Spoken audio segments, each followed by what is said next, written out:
मोहे व्रज की रज बना दे, लाडली श्री राधे। પ્રભુએ જ્યારે સારસ્વત કલ્પમાં ભૂતલ પર પ્રાગટ્ય લેવાનું નક્કી કર્યું ત્યારે બધાને કહ્યું કે તમે અહીંયા દેવતાઓ બની ગયા, પક્ષીઓ, બધાને કંઈક ને કંઈક પાઠ આપી દીધો. તો શંકર ભગવાન કે ના, હું તો વ્રજમાં આવીશ ને એ કે હવે જગ્યા નથી. તો ચારે બાજુ જે ચોકીદાર તરીકે ઊભા છે ને, ભૂતેશ્વર, ચકલેશ્વર, નંદેશ્વર, એ કે ચોકીદાર શું તમે જે કહો તે. પછી બધાએ કહ્યું કે હવે અમારું શું, એ કે રજ બનાવી દો. રજમાં જગ્યા નહોતી એવા વ્રજ માટે બધા તલસતા હતા. અને આપણે બધા વારંવાર વ્રજમાં એ રજમાં પગ મૂકીએ છીએ અને પાછા એમ કહીએ અહીંયા બહુ ગંદકી છે. ગંદકી વ્રજમાં નથી, ગંદકી અહીંયા છે. જેવું આપણા મનમાં હોય ને એવું દેખાય. નાના હતા ને તો કમળો થાય ને એટલે બોલતા કમળો હોય એને પીળું જ દેખાય. સાચું ખોટું મારવાલા? અત્યારે ઘણા સ્વભાવ એવો હોય.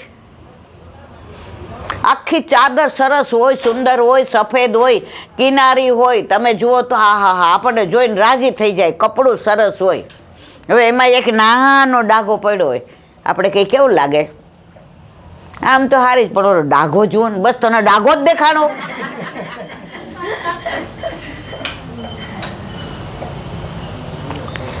તો વ્રજ કી ધૂલ બના દે, જ્યાંથી આવ્યા છીએ અને પાછા લીલામાં પણ ત્યાં જ જવાનો છે. એ તો પુરાની પહેચાન હે. આ રાધાનું ગાયું ને તો મને યાદ આવ્યું, તું રાધા કેમ રીસાણી છે, તારી આંખો કેમ જાણી છે, તું રાધા કેમ રીસાણી છે, તારી આંખો કેમ જાણી છે. વ્રજની નારી સૌ મતવાલી, વ્રજની નારી સૌ મતવાલી, એમાં તું મને સૌથી વધુ વાલી, એમાં તું મને સૌથી વધુ વાલી. તારી સાથે મારી પ્રીત પુરાણી છે, તારી આંખો કેમ ભીજાણી છે, તારી સાથે મારી પ્રીત પુરાણી છે, તારી આંખો કેમ ભીજાણી છે. તું બંસી કે તો બંસી આપું, તું બંસી કે તો બંસી આપું, તારું નામ સદા મારી આગળ રાખું, તારું નામ સદા મારી આગળ રાખું. તું તો હૃદય કમળની રાણી છે, તારી આંખો કેમ ભીંજાણી છે, તું તો હૃદય કમળની રાણી છે, તારી આંખો કેમ ભીંજાણી છે. દુનિયામાં તારું ને મારું છે, દુનિયામાં તારું ને મારું છે, વલ્લભ નામ મને પ્યારું છે, વલ્લભ નામ મને પ્યારું છે. હું તો ચરણ કમળની દાસી છું, તારી આંખો કેમ ભીંજાણી છે. તું ચરણ કમળની દાસી છું, તારી આંખો પ્રેમ ભીંજાણી છે. તું રાધા કે મારી સાણી છે, તારી આંખો કેમ ભીંજાણી છે. તું રાધા કે મારી સાણી છે, તારી આંખો કેમ ભીંજાણી છે. એમાં એક આવ્યું ને, તારી સાથે મારી, તો આપણી પ્રભુ સાથે પ્રીત. કરોડો જન્મો થઈ ગયા, પ્રભુ આપણને નથી ભૂલ્યા, પણ આપણે જો આપણે કબૂલ કરીએ છીએ ને, પણ વલ્લભ કે હું તમને ભૂલવા નહીં દો. સેવા માથે પધરાવી દીધી, સત્સંગ, સ્મરણ, અને 12 મહિનામાં આવા 50-60 વાર બધાની સાથે મળીએ તો થોડાક આમ આઘા પાછા થતા હોય ને, સમજી ગયા, તો પાછા યોગ્ય જગ્યાએ આવી જાય.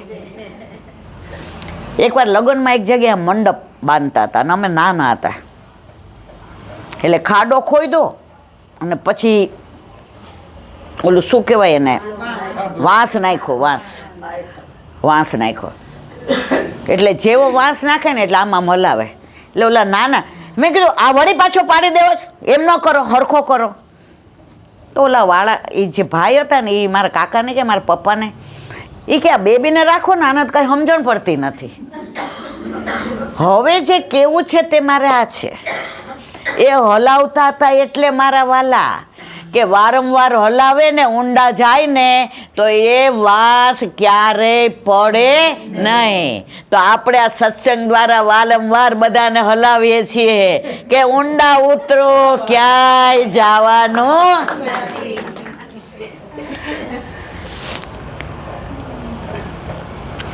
કાલે જ હોલમાં અમારે વાત થઈ કે આપણે બધા કેવા છીએ ખબર છે. હમણાં 2-3 વર્ષથી ગાયો નથી દેખાતી. તમારે ત્યાં દેખાય છે કોઈ? લગભગ બંધ થઈ ગઈ. બાકી હું તમે સમજણા થયા ને તો પહેલાં આપણે એના વિના આપણે જેવો રાજભોગ સરાવીએ એટલે ગૌગરાસ દેતા હતા. હજી આપણે વ્રજમાં જાય તો અમારે રીમાં છે ને, જેવો ગૌગરાસ કાઢી દઉં ને એટલે દોડે પેલા દેવા માટે થઈને. અને વ્રજમાં તો સામે જ ગાયો દેખાય, અમારા દાદા દાદી હતા ને તો પહેલા તો જ આવે ને. તો 2-2.5 વર્ષ પહેલાં ઓલો પકડવાવાળા આવ્યા ગાયોને, એટલે ગાયો તો કેવી દોડે અને એવી ધૂળ ઉડે ને, મારા મનમાં એમ થયું કે 1-2 રહી જાય તો સારું. આપણે જે આ ગૌ, અમે તો સમજણા થયા ને ઠાકોરજી પધાર્યા ને જેવો રાજભોગ આપણે સરાવીએ એટલે પેલા ગાયનું કાઢી લઈએ. હવે આ બંધ થઈ જશે મેં કીધું. તો 2 ગાય હતી ને, એને ઓલા ડબ્બામાં ન ચડાવી. તો ત્યાંથી એક અમારે દરેક જગ્યાએ દોઢા હોય ને, એ કે ખૂણામાં છે, તમને દેખાતી નથી, ત્યાંથી લઈ લ્યો. મેં કીધું ભાઈ તમને હું નમનમાં હો, કહેવાય નહીં કોઈને. અત્યારે તો બધાને છે ને, એક પાર્કિંગમાં સેજ અડી જાય ને તોય તમને મારામારી કરી નાખે. એનું કારણ અત્યારે ખાવાનું એવું છે, વિચારો એવા છે, સોંગ એવા છે, ક્લબ કલ્ચર છે, કૃષ્ણને ભૂલી ગયા છીએ, સંસ્કૃતિને ભૂલી ગયા છીએ, પરંપરાને ભૂલી ગયા છીએ, વૈષ્ણવને ભૂલી ગયા છીએ, માનવતાને ભૂલી ગયા છીએ. We only concert with money, nothing more. હું આની સાથે સંબંધ રાખું તો મને શું ફાયદો થશે? પહેલાં સંબંધ રાખતા આને ન છોડાયો, આ બાપ દાદા વખતના છે. એનો દાખલો વલ્લભ વખતનો આપું તમને. હજી મારી આ વાત અધૂરી છે ગાયને. ગુસાઈજીને 6 મહિનાનો વિપ્રયોગ કૃષ્ણદાસ અધિકારી આપ્યો. આ વાત બધાય જાણો છો. એ અધિકારી હતા. હવે ગુસાઈજી તો કશું લેતા જ નહોતા. પરાણે ઓલા બીડાને મોકલાવે. હા વાવા થઈ ગયા. એટલે ગિરધરજીને બહુ જ ટેન્શન, ચિંતા થતી હતી. મથુરા કંઈક કામે ગયા તો રાજા ટોડરમલ મળ્યા. ગુસાઈજીને અમારા ખૂબ ઝાઝા કરીને દંડવત કહેજો. ત્યાં તો ગિરધરજી ઢીલા થઈ ગયા. કેમ તમને ખબર નથી? 6 મહિનાથી ને કાકાજીને તો કૃષ્ણદાસ અધિકારીએ સેવાથી વંચિત કર્યા છે. ટોડરમલે તરત હુકમ બહાર પાડ્યો અને ગુસાઈજીને કીધું સ્નાન કરીને પધારો, અને કૃષ્ણદાસ અધિકારીને જેલમાં નાખ્યા. અહીંયા સુધી બધાય જાણો છો, બરાબર ને મારા વાલા?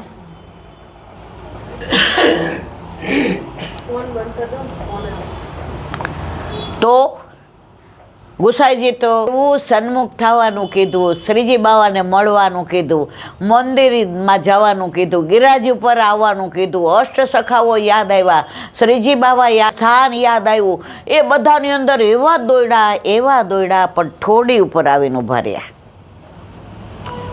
ઉમરો આપણા વખતમાં તો અત્યારે તો ઉમરાઈ ગયા. પેલા દીકરીઓને એવું કહેતા, બાપા ઉમરો વળોતા 2 વાર વિચાર કરજો. હવે ઉમરા એટલે કાઢી નાખવા પડ્યા કે દીકરી કે છે અમારે ને ઉમરાને લેવા નહીં તર.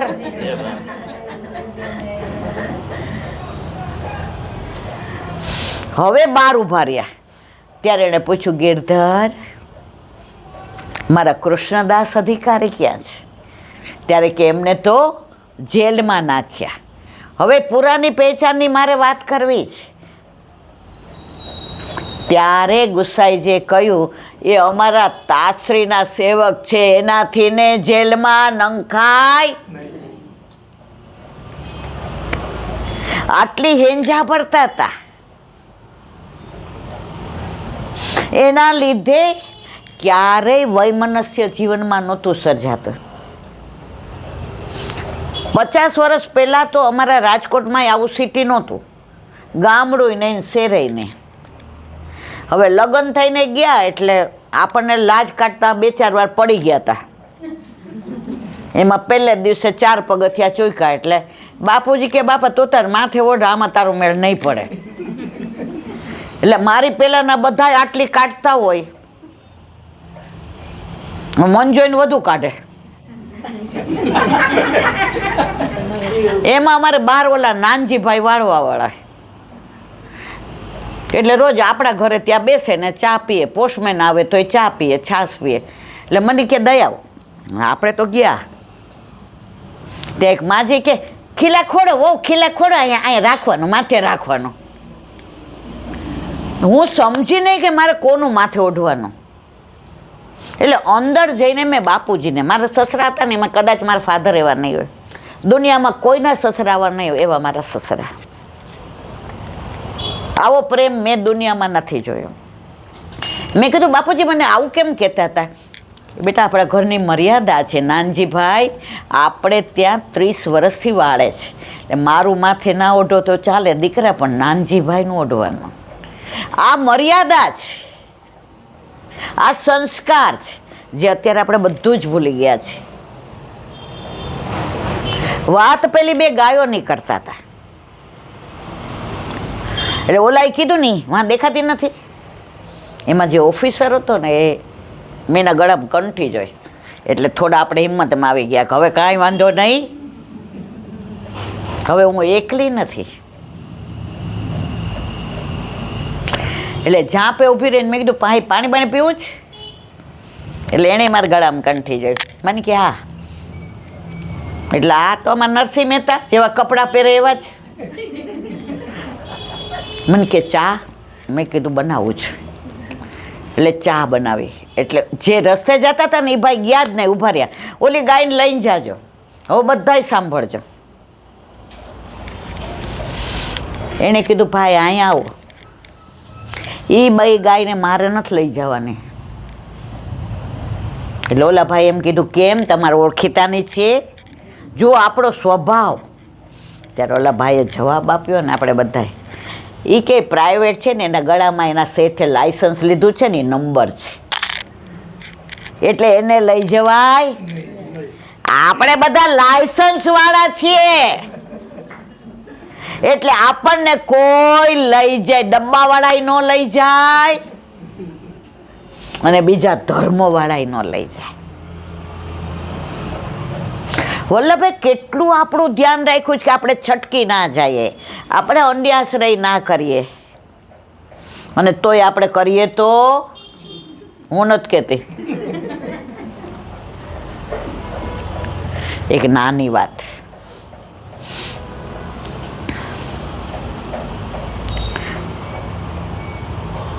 ચંદ્રશેખર નામે વ્રજમાં એક સંત થઈ ગયા. એ આખો દિવસ રાધે રાધે શ્યામ મિલાદે, રાધે રાધે શ્યામ મિલાદે, રાધે રાધે શ્યામ મિલાદે. હવે ત્યાંથી જેટલા નીકળે એટલે કે બાબા રાધે રાધે, એટલે બાબા શું બોલે? શ્યામ મિલાદે. પછી કોક અવળું બોલે, બાબા શ્યામ મિલાદે, તો કે રાધે રાધે. અને એમના અવાજમાં જે રાધે રાધે શ્યામ મિલાદેમાં જે મધુરતા હતી, જે પોતાપણું હતું, જાણે રાધાજીના દર્શન આ ચર્મચક્ષુથી બરસાનામાં બેઠા બેઠા રાધા રાની એને આપતા હોય, આપણે એના મોઢા ઉપરથી એવું ફીલ થાય.